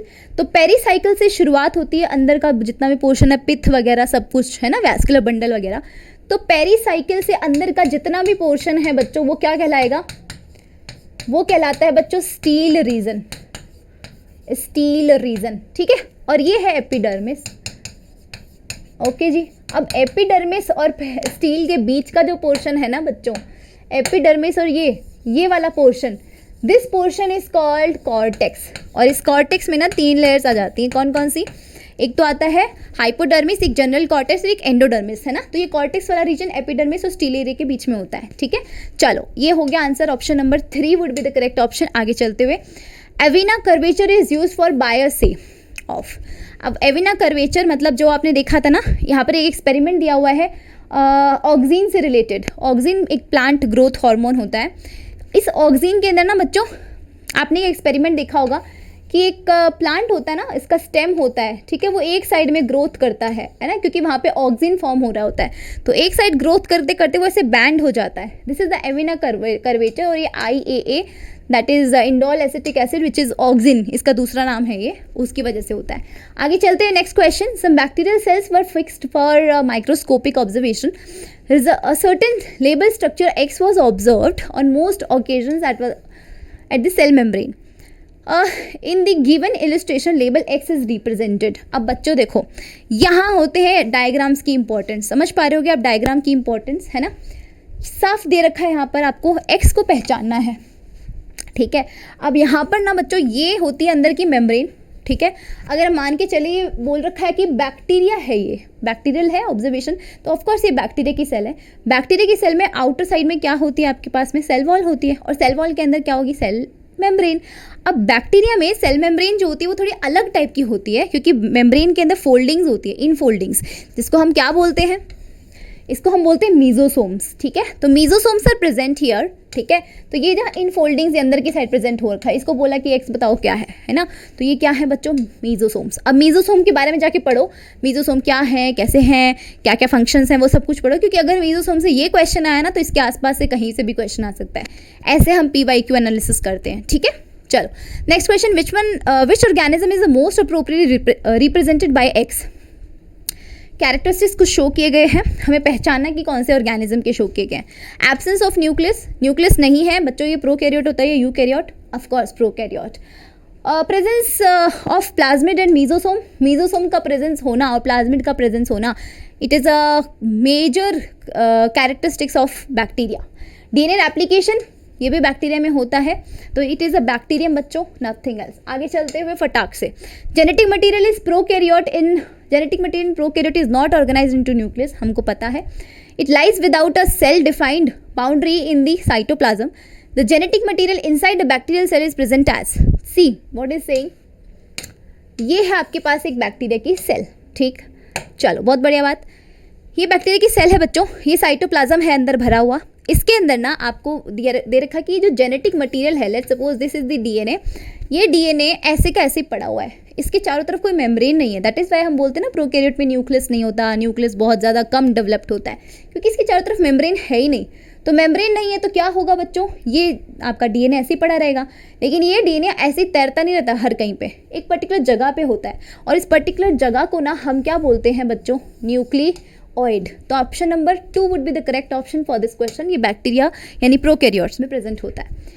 Second, another question is, one of the reason of variations in organism is the crossover of genetic material during meiosis. Yes, meiosis में क्या होता है बच्चों, ये एक क्रोमोसोम है, क्रॉसिंग ओवर होता है ना, ये एक क्रोमोसोम, ये एक क्रोमोसोम, इसका एक पोर्शन, लेट्स सपोज हम इसको वाइट में कर लेते हैं बच्चों, ठीक है, वापस वापस वापस वापस वापस बच्चों, ऐसे नहीं करेंगे हम, है ना, इसका पोर्शन यहाँ आ जाए, इसका पोर्शन यहाँ आ जाए, यही तो होता है क्रॉसिंग ओवर। मान लो मैं इतना पोर्शन इसका ब्लू बना दूँ, ठीक है, और इतना पोर्शन मैं इसका येलो बना दूँ, ये हो गया क्रॉसिंग ओवर, ठीक है। और इसी से क्या आते हैं, वेरिएशंस आते हैं, क्योंकि एक क्रोमोसोम ने दूसरे क्रोमोसोम से अपना जीनी स्ट्रक्चर ही बदल दिया, तो वेरिएशंस तो आएंगे, बदलाव आएंगे, इसको क्रॉसिंग ओवर बोलते हैं। लेकिन ये कौन सी स्टेज में होता है, होता मियोसिस में ही है, पर होता कौन सी स्टेज में मियोसिस की, प्रोफेज फर्स्ट में होता है बच्चों। ये प्रोफेज फर्स्ट में आपके पास पेकाइटिन स्टेज आती है, जहाँ पर क्रॉसिंग ओवर होता है। ये क्वेश्चन भी आ चुका है। Centromere, another question is, centromere is the constricted region of the chromosomes where the two sister chromatids are joined to each other in meiosis. The sister chromatids separate from the centromere during, बच्चों sister chromatid कब separate होते हैं, see ये एक है आपका, है ना, क्रोमोसोम, और ये दूसरा क्रोमोसोम है, ये एक है सेंट्रोमियर, इस सेंट्रोमियर से ये दो क्रोमेटिड जुड़े हुए हैं, ये पहला क्रोमेटिड, ये दूसरा क्रोमेटिड, ठीक है। अब ये दोनों क्रोमेटिड ना एक दूसरे से अलग कब होंगे, कब अलग होंगे, ये अलग होते हैं बच्चों एनाफेज सेकंड के अंदर। एनाफेज सेकंड जब आती है ना मियोसिस सेकंड में, तब ये अलग होते हैं। एनाफेज फर्स्ट में कौन अलग होता है फिर, एनाफेज फर्स्ट में बच्चों ये जो दो नॉन सिस्टर क्रोमेटिड्स वाले क्रोमोसोम्स होते हैं ना, ये वाले, ये आपस में चिपके हुए होते हैं इस तरीके से। तो एनाफेज फर्स्ट आएगी तब ये दोनों अलग होंगे, फिर एनाफेज सेकंड में ये वाले तो अलग हो गए दोनों, एनाफेज सेकंड में फिर ये अलग होगा, ये दो क्रोमेटिड्स अलग होंगे, ठीक है। इस तरीके का एनाफेज सेकंड। आगे चलते हुए, best material for the study of mitosis, mitosis की स्टडी करने के लिए बेस्ट मटेरियल क्या हो सकता है, जहाँ पर सबसे ज़्यादा डिवीजन चलता हो, रूट टिप में सबसे ज़्यादा डिवीजन चलता है, क्योंकि यहाँ पर कौन सा टिश्यू होता है बच्चों, यहाँ पर टिश्यू होता है बच्चों कौन सा, मेरिस्टेमेटिक टिश्यू है ना, हाँ जी, meristematic, option number 1 would be the correct option. आगे चलते हुए रूट टिप आंसर हो जाएगा इसका। नेक्स्ट क्वेश्चन, इनकरेक्ट स्टेटमेंट आपको फाइंड आउट करना है। FSH stimulate the sertoli cell which helps in spermiogenesis, तो एफएसएच बिल्कुल सही करता है, स्पर्मियोजेनेसिस को करता है स्टिमुलेट। एलएच ओवरी से ओव्यूलेशन को ट्रिगर करता है, बिल्कुल। एलएच एंड एफएसएच डिक्रीज हो जाते हैं फॉलिकुलर फेज के अकॉर्डिंग, है ना, तो क्या ये बिल्कुल सही है, नहीं, फॉलिकुलर फेज में एलएच और एफएसएच जो होता है इनका लेवल हाई होता है, पीक पे होता है। LH triggers the secretion of androgen from the Leydig cells, absolutely. LH जो होता है लेडिंग सेल से टेस्टोस्टेरोन सीक्रेट करने को इसको करता है, स्टिमुलेट करता है। तो इनकरेक्ट ऑप्शन हो जाएगा बच्चों, third option would be the correct option for this question. आगे चलते हुए, chromosomes are very thin fine thread like structures and their morphology can be studied when they are highly condensed, in which cell cycle stage are suitable condensed chromosome found so that morphology can be studied। अब देखो chromosomes ना ऐसे होते हैं शुरुआत में, prophase की बात करेंगे ना, वैसे धागे के रूप में होते हैं, हमें दिखाई नहीं देते। लेकिन अगर मान लो मुझे क्रोमोसोम बहुत अच्छे से पढ़ना है, बहुत अच्छे से उसकी स्ट्रक्चर देखनी है, तो बेटा मेरे पास सिर्फ एक मेटाफेज ऐसी स्टेज होती है जहाँ पर मैं क्रोमोसोम को अच्छे से देख पाऊंगी। तो बेस्ट स्टेज है अगर आपको क्रोमोसोम स्टडी करना है, मेटाफेज, ऑप्शन नंबर 2। आगे चलते हुए, which of the following is not a feature of plasmid, plasmid क्या इंडिपेंडेंट रेप्लिकेशन कर सकता है? हाँ जी, प्लाज्मिड एक डबल स्टैंडर्ड होता है, बिल्कुल बच्चों, डबल स्टैंडर्ड सर्कुलर डीएनए होता है। ट्रांसफरेबल है क्योंकि हम इससे आरडीएनए टेक्नोलॉजी कर रहे हैं, इसमें ही हमारा जीन इंसर्ट करके दूसरे ऑर्गेनिज्म में डाल रहे हैं, है ना। तो ये रेप्लिकेशन कर सकता है, सर्कुलर है, ट्रांसफरेबल है, सिंगल स्टैंडर्ड नहीं है, डबल स्टैंडर्ड है बच्चों। आगे चलते हुए, the main feature of cell cycle is the equal division of genetic material between the two daughter cells. In the cell cycle, the separation of sister chromatids between sister chromatids कब होते हैं बच्चों? अलग अलग। जनरल बात करी जाए ना, जनरल माइटोसिस की बात करें हम, है ना, जहाँ पर इक्वल सेल डिवीजन होता है। तो यहाँ पर भी नंबर ऑफ क्रोमोसोम आपके 46 है, यहाँ पे भी 46 है, लेट्स सपोज, या 23 हैं, जैसे भी हैं। इसमें क्या होता है ना बच्चों, एनाफेज ऐसी स्टेज आती है जहाँ पे क्रोमेटिड अलग होते हैं। अब मियोसिस की बात करेंगे तो वो एनाफेज सेकंड आएगी, और माइटोसिस की बात करेंगे नॉर्मल तो एनाफेज आएगी। एनाफेज में हमेशा क्रोमेटिड अलग होते हैं, ठीक है। आगे चलते हुए, in higher vertebrates the immune system can distinguish self cells and non self cells, है ना। If the property is lost due to the genetic abnormality, it attacks the self cells, then it leads to. अब generally तो हम क्या होता है कि हमारी बॉडी में कोई बॉडी के अलावा कोई और सेल आती है तो हमारी बॉडी पहचान जाती है उसे, ठीक है, और उसके प्रति अटैक करती है, इम्यूनिटी डेवलप करती है। लेकिन मान लो ऐसा ना हो, बॉडी भूल जाए अपने और पराये में डिफरेंस करना, तो क्या होगा बच्चों, ये डिजीज़ हो जाती है, that is called auto immune disorder. क्या बोलते हैं हम इसको? Auto immune disorder. आगे चलते हुए next question, which of the following statement is not correct? कौन सा स्टेटमेंट है बच्चों जो करेक्ट नहीं है? In potato, banana, ginger, the plantlets arise from the internodes present in the modified strain, yellow। यहीं पर ही गलत बोल गया, है ना। ये नोड से अराइज होती बच्चों, पोटैटो हो गया, जिंजर हो गया, बनाना हो गया, इनकी प्लांटलेट जो होती है वो हमेशा नोड से अराइज होती है, इंटरनोड से नहीं होती। नोड और इंटरनोड में फ़र्क बताती हूँ। ये स्टेम है, ठीक है, यहाँ पर एक नोड है, यहाँ पर नोड है, नोड जहाँ से इसकी ब्रांचेज अराइज होंगी, ठीक है, आगे जाके ब्रांचेज अराइज होती हैं, राइट। यहाँ से जो बर्ड्स होती हैं वो अराइज होती हैं नोड से, ठीक है। अब ये तो होती हैं नोड्स, ठीक है, और इनके बीच का ये जो पोर्शन है बच्चों, दिस वन, ये दो नोड्स के बीच का जो पोर्शन होता है दैट इज इंटरनोड। इंटर का मतलब होता है दो के बीच का, इंटरनोड ही होता है इंटरनोड, ठीक है। तो इंटरनोड नहीं होता बच्चों, यहाँ पर नोड्स होता है, तो ये तो आंसर ही गलत हो गया, और हमसे पूछा भी नॉट करेक्ट है, तो ये आंसर तो हमारा सही हो जाएगा इसके लिए। बट आगे की भी पढ़ लेते हैं। Water hyacinth growing in the standing water, बिल्कुल बात सही है। Drains oxygen from the water that leads to the death of the fishes, बिल्कुल ये भी सही है। Offspring produce by asexual reproduction, clone बोलते हैं हम, ऑफस्प्रिंग जो एसेक्सुअल रिप्रोडक्शन से प्रोड्यूस की जाती है उनको क्लोन बोलते हैं, एज इट इज कॉपी होती है वो। Microscopic motile asexual reproductive structure called zoospore. Zoospore हमेशा मोटाइल होते हैं, याद रखना आपको, एसेक्सुअल होते हैं, ये भी याद रखना है। आगे चलते हुए, the part of nephron involve in active reabsorption of sodium.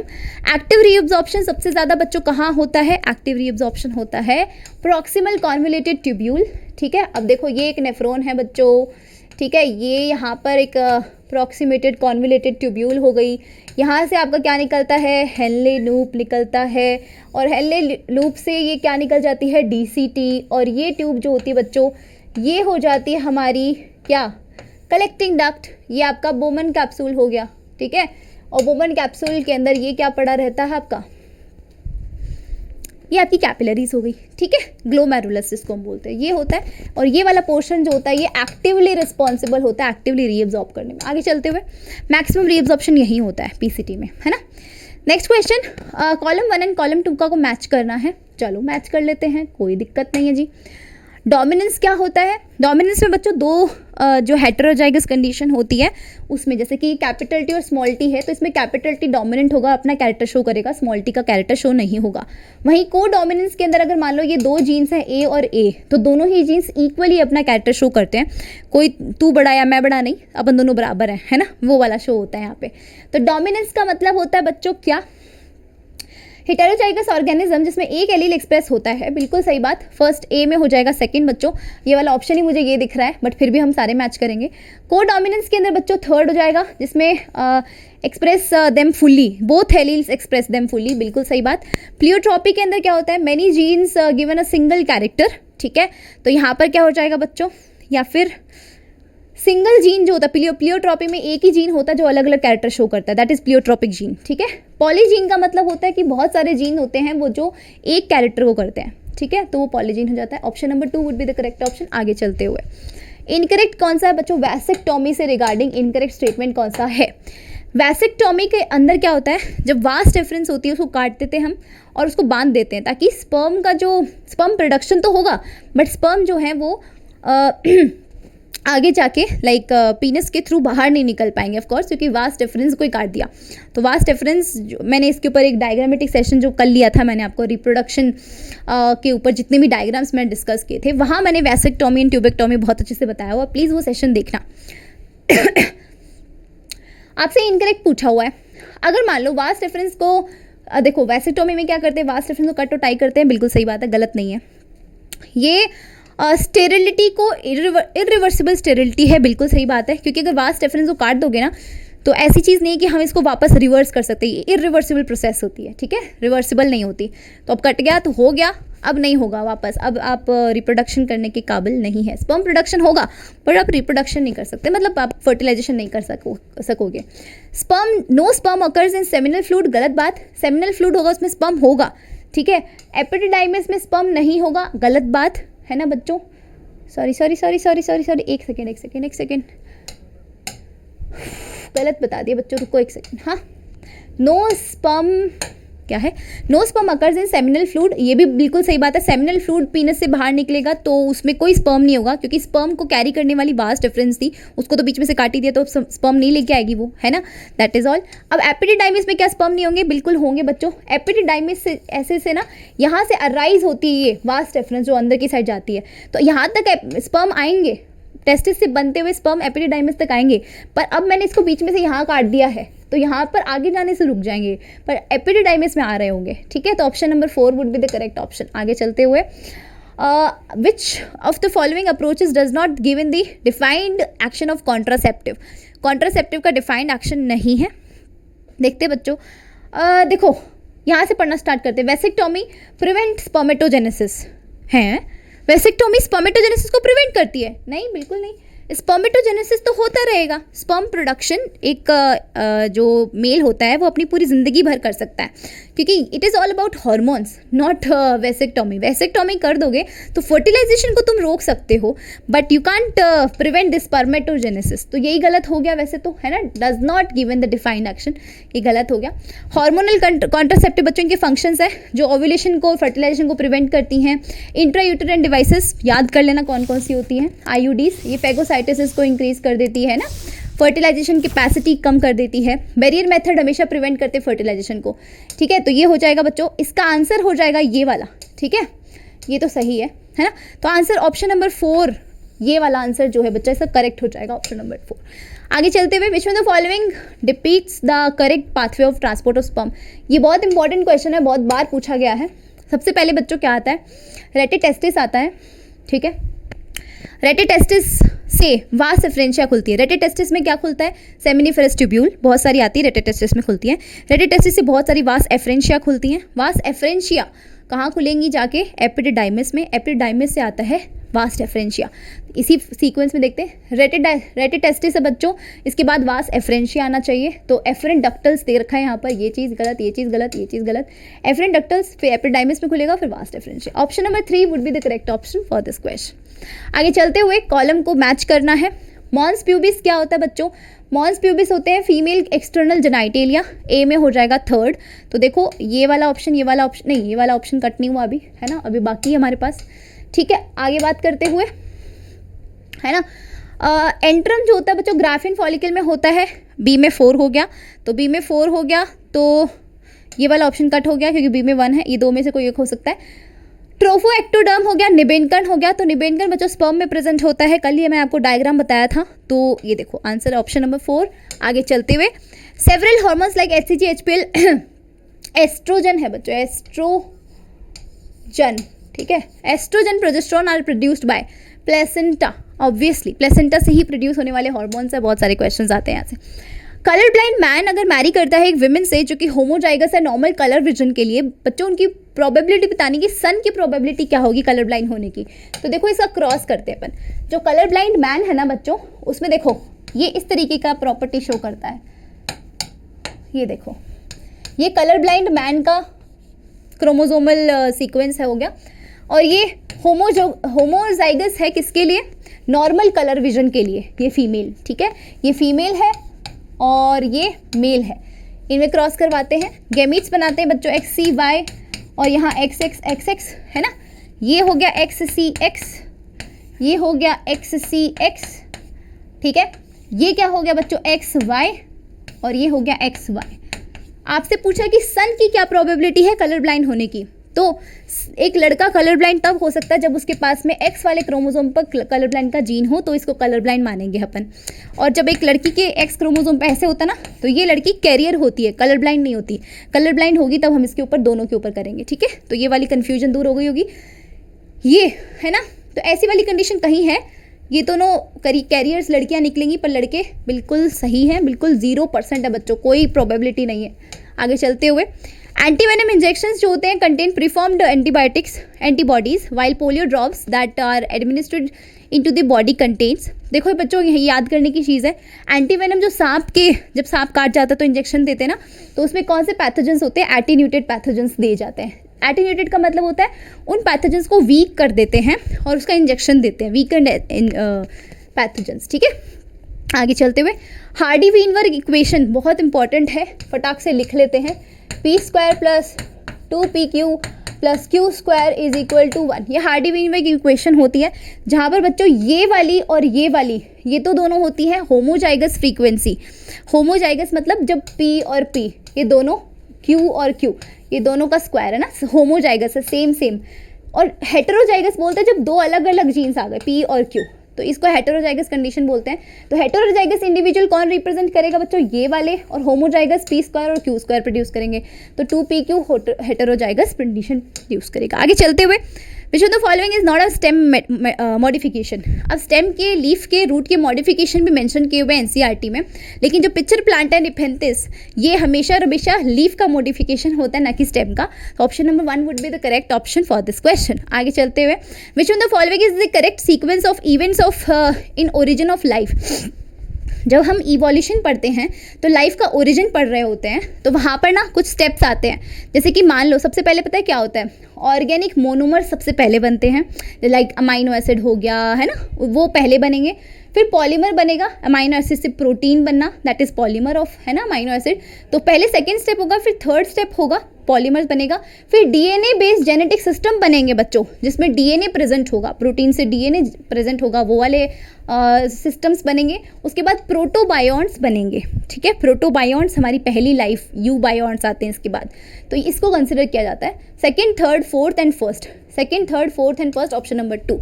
आगे चलते हुए, molecule that can act as a genetic material must fulfill the traits given below except। Genetic materials को शो करना चाहिए, कौन से ट्रेट्स इसको शो करने चाहिए बच्चों? It should B unstable structurally and chemically. अरे भाई क्या बात करते हो, गलत बात है।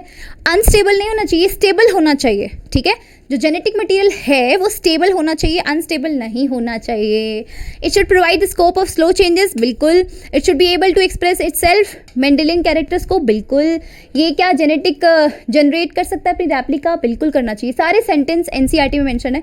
Option number 1 would be the correct option for this question. आगे चलते हुए, DNA dependent RNA polymerase catalyse transcription on one strand of DNA which is called the. अब देखो, डीएनए डिपेंडेंट जो आरएनए पॉलीमरेज होता है वो क्या करेगा? डीएनए का कॉपी करेगा, सॉरी, डीएनए से आरएनए फॉर्म करेगा।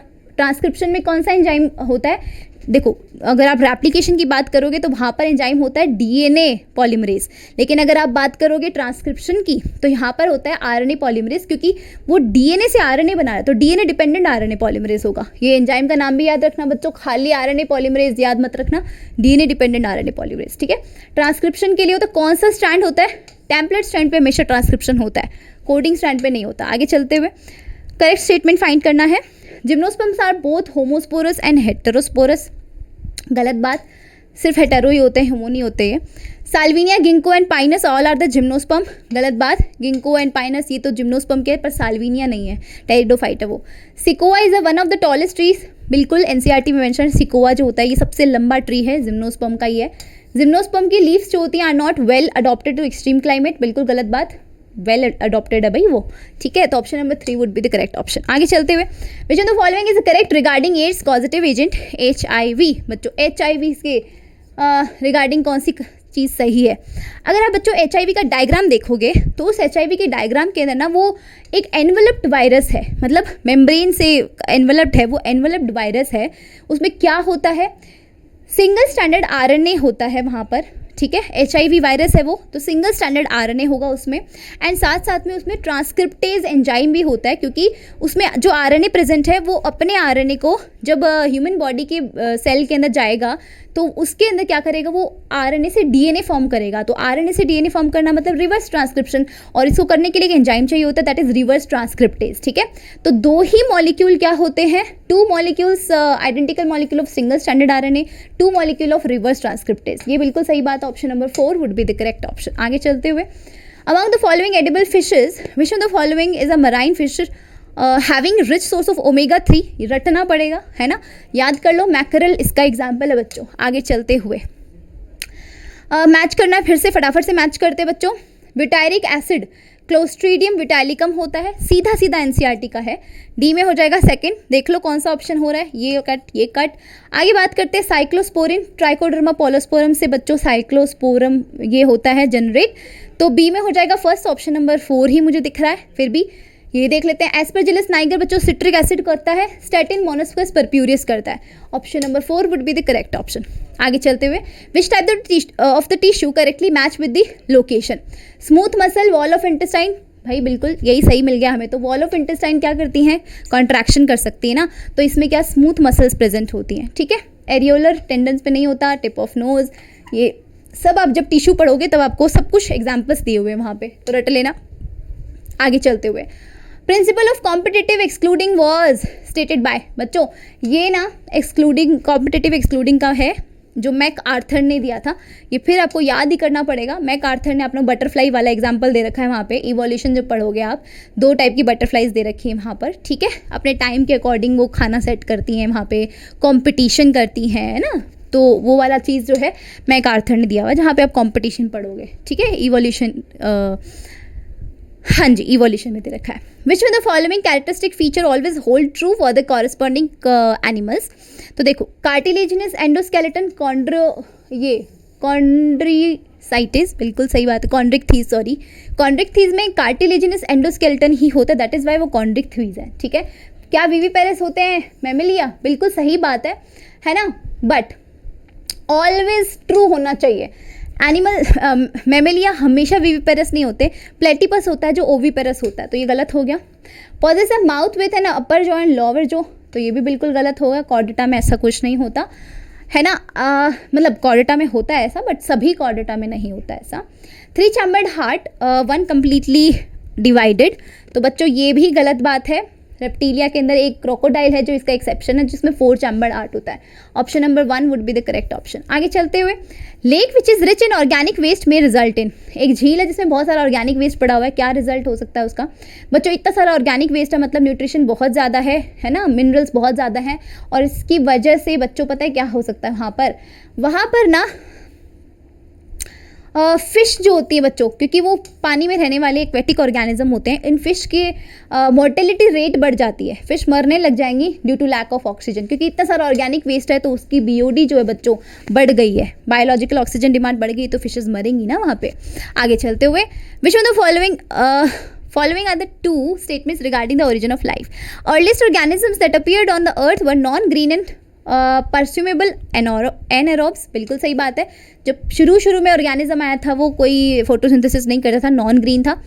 Second option, the first autotrophic organism were the chemo autotrophs, बिल्कुल सही बात है, पहले कीमो ऑटोट्रॉफ्स आए थे, फिर फोटोसिंथेटिक वाले आए थे।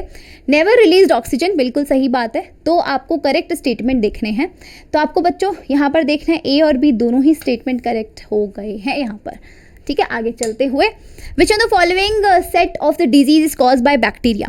तो देखो ये तो बहुत सारे क्वेश्चंस आते हैं बच्चों, तो बैक्टीरिया से होने वाली बच्चों देखो, मम्स तो वायरस से होती है, अभी हमने देखा, इन्फ्लुएंजा वायरस से होता है, और स्मॉल पॉक्स भी वायरस से होता है, तो कॉलेरा और टिटनस, ठीक है, क्लॉस्ट्रिडियम टिटेनाई और विब्रियो कॉलेरी दोनों बैक्टीरिया है, 3 इनका ये बैक्टीरियल डिजीज हो गई। आगे चलते हुए मैच करना है, फैमिली कौन सी है, ये सब देखो फैमिली जब भी आए तो ये जो ईडी, ये जो सफिक्स लगा है ये फैमिलीज में लगता है, तो फैमिली मस्कीडी है। ए में थर्ड हो जाएगा बच्चों, तो ऑप्शन नंबर ये, और ये तो कट गया है ना। ऑर्डर जो है डिप्टेरा, ये आपका जो मक्खी है उसके बारे में बता रखा है, उसका क्लासिफिकेशन कर रखा है। ऑर्डर डिप्टेरा है तो बी में हो जाएगा फर्स्ट, तो देख लो यही ऑप्शन मिल रहा है थर्ड, जिसमें बी में फर्स्ट है। क्लास देख लो किस में हो जाएगा बच्चों, सी में हो जाएगा, क्लास इंसेक्टा। फाइलम है ऑर्थोपोडा, बिल्कुल सही बात। आगे चलते हुए करेक्ट स्टेटमेंट आपको फाइंड आउट करना है। All reptiles have a 3 chambered heart, ना जी ना, ऑल रेप्टाइल्स नहीं होते, क्रोकोडाइल इज एक्सेप्शन जिसमें 4 चैम्बर्ड होते हैं। All pisces have gills to covered and operculum, बिल्कुल नहीं। फिश जो हमारे पास कॉन्ड्रिक्थिस और नॉस्टिक्थिस होती है, जिसमें से एक के पास ओपर्क्यूलम होता है, जिसमें से एक के पास नहीं होता। ऑल मैमल्स आर विविपेरस, नहीं है ना। प्लेटिपस एक ओविपेरस होता है। All cyclostomata do not possess jaws and paired fur, ये बिल्कुल सही बात है, करेक्ट स्टेटमेंट है। आगे चलते हुए 4 स्टेटमेंट आपको पढ़ने हैं बच्चों, जो 2 करेक्ट हैं आपको बताना है इसमें से कौन से करेक्ट है। Definition of biological species was given by Ernest Mayr, ये देखो एक साइंटिस्ट के बारे में आपको मेंशन कर रखा है, आप साइंटिस्ट को भी छोड़ देते हो है ना। अब देखो क्वेश्चन आ गया, अर्नेस्ट मेयर ने सबसे पहले स्पीसीज को डिफाइन किया था। Photo period does not affect by reproduction plant, गलत बात, फोटो पीरियड से रिप्रोडक्शन इफेक्ट करता है। Binomial nomenclature system was given by R H. Whittaker, बहुत ही गलत बात, ठीक है। Unicellular organisms reproduction is synonym with growth, unicellular organism जितना ज़्यादा रिप्रोडक्शन करेंगे वही उसकी ग्रोथ है ना, तो ऑप्शन नंबर ए और ऑप्शन नंबर बी ये आपका हो जाएगा। Option number 2 would be the correct option. आगे चलते हुए when does the growth rate of population following the logic model equal to 0, ये आप लॉजिस्टिक मॉडल आपके पास में एक इक्वेशन दी गई है, d N by d t is equal to r N 1 minus N upon K, ये इक्वल टू 0 कब होगा, तो देखो ये d N by d t is equal to 0 कब होना चाहिए, जब ये भी 0 होगा, 0 इक्वल टू 0, ये 0 तो होता है ना, तो r N 1 minus N upon K, ये चीज़ 0 कब हो सकती है हमारी, जब मैं एन अपॉन के को 1 के इक्वल ले लूँ, एन अपॉन के को 1 के इक्वल लूँगी तो 1 माइनस 1 0, 0 को मल्टीप्लाई करूँगी आर एन से तो 0, तो ये 0 हो जाएगा। तो क्या मैं ले सकती हूँ यहाँ पर, क्या कहाँ गया, हाँ एन अपॉन के इज एग्जैक्टली 1, जब एग्जैक्टली 1 होता है ना 1, तो ही 0 हो सकता है ये। स्मूथ मसल कैसी होती है बच्चों, इनवॉलेंट्री, कहना नहीं मानती कभी भी। फ्यूजीफॉर्म होती है बच्चों, इनकी शेप भी थोड़ी अलग होती है, फ्यूजीफॉर्म्ड होती है। नॉन स्ट्राइटेड होती है, चिकनी होती है, बिल्कुल चिकनी। Option number 3 would be the correct option. Oxidative phosphorylation is, phosphorylation का मतलब ये होता है एटीपी फॉर्म करना, ऑक्सीडेटिव फॉस्फोराइलेशन का मतलब होता है बच्चों एटीपी रिलीज करना from electron remove during the substrate oxidation. जब ऑक्सीडेशन हो रहा होता है, मतलब ऑक्सीडेशन कब होता है, जब मान लो ये सबस्ट्रेट है, इसमें से मैं एक इलेक्ट्रॉन रिमूव कर दूँ तब इसका ऑक्सीडाइज हो जाएगा, ये है ना A+, ऑक्सीडेशन नंबर इंक्रीज हो गई ना, तो ये ऑक्सीडाइज हो जाएगा तब ये, ठीक है। तो ऑक्सीडेशन के अकॉर्डिंग, ऑक्सीडेशन के टाइम पर जब एटीपी जनरेट हो रही है, that is oxidative phosphorylation. Option number 2 would be the correct option. आगे चलते हुए which one the following is the least likely to be involve in stabilising the 3 dimensional folding the most proteins. Protein का जो 3D structure होता है उसमें कौन से बॉन्ड्स होते हैं बच्चों, याद करना है, एस्टर बॉन्ड्स होते हैं। आगे चलते हुए which one the following feature is true for both chloroplast and mitochondria, तो क्लोरोप्लास्ट एंड माइटोकॉन्ड्रिया दोनों के लिए बच्चों राइबोसोम का होना बिल्कुल सही है, क्योंकि दोनों के पास राइबोसोम्स प्रेजेंट होते हैं। अगर आप एनसीईआरटी ध्यान से पढ़ेंगे वहाँ लिखा हुआ है, इसको मैच करना है, फटाक से मैच करते हैं। देखिए पेकाइटिन में बच्चों क्रॉसिंग ओवर होता है, बिल्कुल होता है, ए में हो जाएगा 3, तो देखो ए में 3 वाला ऑप्शन मेरे को यही मिल रहा है। आगे मैच करते हैं। मेटाफेज फर्स्ट के अंदर क्या होता है, क्रोमोसोम अलाइन होते हैं बच्चों एक इक्वेटोरियल प्लेट के ऊपर। डाइकाइनेसिस के अंदर टर्मिनाइजेशन होता है कियाज्मेटा का, और जाइगोटीन के अंदर पेयरिंग होती है होमोलोगस क्रोमोसोम की। Option number 3 would be the correct option. आगे चलते हुए nomenclature is govern by certain universal rule, which one of the following is contrary to the rule of nomenclature. गलत कौन सा इसमें से वो बताना है सिंपल भाषा में। Biological names can be written in any language, ना लैटिन भाषा, हमेशा लैटिन भाषा, ठीक है। तो ये ऑप्शन नंबर वैसे ही गलत हो गया, आंसर तो भाई ये आ ही गया हमारा option number 1। First word in biological name represent genus name and second is specific epithet, बिल्कुल सही बात। लैटिन भाषा में इटैलिक में लिखा जाता है, हैंड से अगर लिखा जाए तो अंडरलाइन किया जाता है, तो गलत पूछा था, option number 1 would be the correct option. आगे चलते हुए down syndrome is a very common genetic disorder affecting 1 out of every 700 live births. Which of the following symptom is not characteristic of down syndrome. Down syndrome का कौन सा characteristic नहीं है बच्चों? तो folded skin on upper eyelids, sterile and degenerated sex organs. देखो बच्चों, down syndrome में कभी भी सेक्स ऑर्गन्स पे कोई इफेक्ट नहीं पड़ता, ठीक है। तो वैसे यही हो जाएगा इसका आंसर। बाकी सारे के सारे सेंटेंस आपको एनसीईआरटी में मेंशन्ड है, हर चीज़ एनसीईआरटी में मेंशन्ड है, वहीं से क्वेश्चन आया। आगे चलते हुए, water vapour comes out from the plant leaf through the stomatal opening, है ना, स्टोमेटा से वाटर वेपर आता है। Through the same stomatal opening carbon dioxide diffuses into the plant during photosynthesis. Carbon dioxide भी वहाँ से निकलती है। रीज़न क्या है इसका? तो देखो बच्चों, ये तभी हो सकता है जब वाटर वेपर और कार्बन डाइऑक्साइड एक ही पोर से बाहर निकल रही हैं सेम टाइम पर। तो दोनों में क्या चीज़ पॉसिबल हो सकती है? एक चीज़ पॉसिबल हो सकती है जब इन दोनों का ही डिफ्यूजन कोएफिशिएंट जो है वो डिफरेंट है। डिफ्यूजन कोएफिशिएंट डिफरेंट है, वो अलग अलग रेट से डिफ्यूज कर रही है, ठीक है। तो वो हो जाएगा डिफ्यूजन कोएफिशिएंट डिफरेंट होने का मतलब option number 2 would be the correct option. Genetic manipulation के during the desired gene is inserted into the vector by cutting that vector at specific site for gene insertion, the enzyme use for the purposes. अब DNA को cut किससे करते हैं? ये कैंची से है ना, और कैंची कौन है? Restriction endonuclease. आगे चलते हुए, which of the following organism is used in genetic engineering of plant. Plant की जब जेनेटिक इंजीनियरिंग करते हैं, आरडीएनए ट्रांसफर करवाते हैं, तो एग्रोबैक्टीरियम ट्यूमेफेसिएंस को यूज़ करते हैं। आगे, if the amount of DNA sample isolated is low, which process is use for the amplification of DNA. जिंदगी में याद रखना, डीएनए को एम्पलीफाई करने के लिए हमेशा पीसीआर यूज़ करते हैं ओके, तो पीसीआर हो जाएगा। फिर से आपको रॉन्गली मैच्ड देखना है इसमें से कौन सा है। तो देखो, ट्राइकोडर्मा ये होता है साइक्लोस्पोरिन ए, बिल्कुल सही बात। इम्यूनोसप्रेसिव ड्रग है, बिल्कुल सही है, आपको गलत ढूंढना है, ठीक है। मोनोस्कस परप्यूरिस से स्टैटिन होता है, ब्लड कोलेस्ट्रॉल को कंट्रोल करता है। स्ट्रेप्टोकोकस से स्ट्रेप्टोकाइनेज और ये क्लॉट को रिमूव करता है। क्लॉस्ट्रीडियम ब्यूटालिकम से ब्यूटारिक एसिड होता है बच्चों, लाइपेज लिख रखा है, ये तो वही ऐसे ही गलत हो गया, ठीक है। तो option number 4 would be the correct option for this question. आगे चलते हुए, BT cotton is a genetically modified cotton variety containing genes from the bacteria Bacillus thuringiensis. Which one of the following statement is incorrect regarding BT cotton? तो incorrect कौन सा regarding BT cotton बच्चों? It is resistant to attack the crop pest, बिल्कुल सही बात है। It helps in decreasing the use of pesticide, बिल्कुल सही बात है, पेस्टिसाइड डिक्रीज हो इसीलिए तो हम ये यूज़ कर रहे हैं। It can cause genetic pollution in wild cotton variety and it can increase the population of beneficial insects on the field. तो बच्चों, ये जेनेटिक पॉल्यूशन कॉज करेगा, ऑफ कोर्स, है ना, पॉल्यूशन तो कॉज करेगा वहाँ पर जाके ये वाइल्ड कॉटन वेराइटी के अंदर। और क्या ये it can increase the population of beneficial insect? नहीं, ऐसा कुछ नहीं करता। बेनिफिशियल इंसेक्ट इसको इंक्रीज करने का क्या पड़ी है भाई, ये खुद बेनिफिशियल है, बहुत है, ज़्यादा इंक्रीज थोड़ा ना करेगा, तो ये इनकरेक्ट हो जाएगा। Option number 4 would be the correct option for this question. आगे चलते हुए, ये एक दो साइंटिस्ट के नाम है बच्चों। First scientist to clone a mammal at Roslin Institute, है ना, Scotland. It was a major breakthrough in the field of reproduction as for the first time a mammal was born without the normal process of mating and fertilisation. एक mammal को form किया गया जो without mating and fertilisation की form हो गया। तो वो फर्स्ट मैमल जो कि जिसको क्लोन किया गया था वो कौन था? यही मेजर क्वेश्चन है कि जो पहला मैमल जिसको क्लोन किया गया था बच्चों, उसका आंसर हो जाएगा शीप। याद रखना, बिल्कुल रट लेना इसको, एक्स्ट्रा क्वेश्चन है। Production of insulin using bacteria has help diabetic patient, बिल्कुल। Throughout the world, which of the following method is use for the production of insulin? Insulin को प्रोड्यूस करने के लिए हमने कौन सा मेथड यूज़ किया था? RDNA technology. Option number 1 would be the correct option. आगे चलते हुए, for which one the following disease does the transgenic model not exist, है ना, ट्रांसजेनिक मॉडल एग्जिस्ट नहीं करता कौन सी डिजीज़ के लिए? तो देखो, आपको कैंसर के लिए बच्चों कोई भी ट्रांसजेनिक मॉडल एग्जिस्ट नहीं करता है, तो आप रट लेना इसको भी। ये भी अलग से थोड़े से जो out of the book, out of the NCERT कुछ क्वेश्चंस आते हैं ना, वो याद करने के होते हैं, वो अलग से लिख लेने के होते हैं, ठीक है।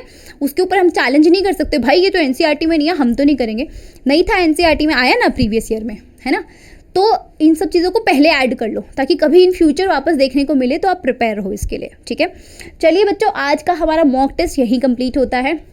आई होप सो कि आपको ये सेशन अच्छा लगा होगा और अगर लगा हो तो please do hit the like button, to share this video, do subscribe to this YouTube channel for more such videos. And yes, अगर आपका कोई भी सजेशन है कि हम किस चीज़ पे वीडियो लेके आए, आपको कौन सी तरीके की वीडियोज़ देखनी है, कॉमेंट सेक्शन हमेशा खुला आपके लिए, प्लीज़ जाइए कॉमेंट करिए, हमें बहुत अच्छा लगेगा और हम उस चीज़ पे सेशन लेकर भी आएंगे। Thank you so much for watching. मिलते हैं हम नेक्स्ट सेशन में अगले मॉक टेस्ट के साथ, ठीक है। This is your biology educator Ekta Soni signing off. Thank you so much.